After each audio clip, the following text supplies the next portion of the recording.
माँ की वो औरत जिसे भूलना नामुमकिन है। KRX creation SS channel. Hello friends, मेरा नाम अंकिता शर्मा है। मैं दिल्ली के आनंद विहार की रहने वाली हूँ। मैं पेशे से वकील हूँ। मेरे पति एक IT कंपनी में मैनेजर है। मेरे साथ जो घटना हुई है मैं आपको इस ब्लॉग के माध्यम से बताना चाहती हूँ। यह घटना तब की है जब मैं 26 साल की थी और 7 महीने से प्रेग्नेंट थी और अपने बेबी का ख्याल रखने के लिए छुट्टियों पर थी। उस रात मेरे पति जब शाम को ऑफिस से लौटे तो हमने पास ही एक पार्क में टहलने का प्रोग्राम बनाया। रात के 9 बज रहे थे और हम अपनी कार से वहां पहुंचे ताकि रात को वापस आते वक्त दिक्कत ना हो। वहां हमने देखा कि लोग बाग वहां टहल रहे थे। हमने भी वहां आधे घंटे तक चहलकदमी की। फिर जब थक गए तो वापस चलने का निर्णय किया। मेरे पति ड्राइवर सीट पर थे और मैंने जैसे ही अपनी तरफ का कार का गेट खोला, एक बूढ़ी औरत मेरे ड्रेस को खींचने लगी। मैंने इसे नॉर्मल बात समझकर उसे बिना पैसे दिए कार में बैठ गई। हमारी कार 5 मिनट चली ही थी और जब हमारी गाड़ी लाल बत्ती पर रुकी तो फिर वही बूढ़ी औरत सामने दिखाई दी। मैंने इस पर ज्यादा ध्यान न देते हुए घर पर पहुंच गए।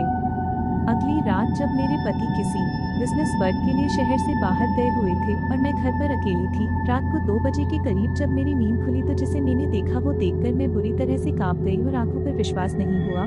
मैंने देखा कि वही बूढ़ी औरत मेरे पलंग के बगल में बैठी हुई थी और कह रही थी, मेरे करीब आओ।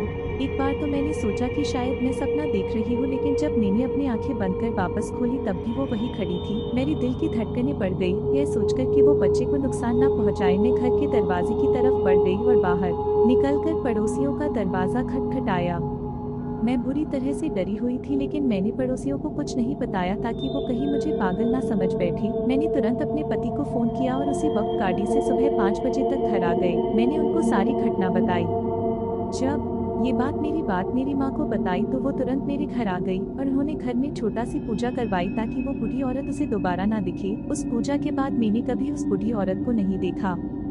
तो इस तरह फ्रेंड्स, मेरी माँ की सलाह से मैं और मेरा बच्चा सुरक्षित रहे। दोस्तों, अक्सर ऐसा होता है कि गर्भावस्था के दौरान आपको कुछ विशेष ऐसी जगहों का ध्यान रखना पड़ता है जहाँ से कुछ रूहें अक्सर साथ लग जाती है।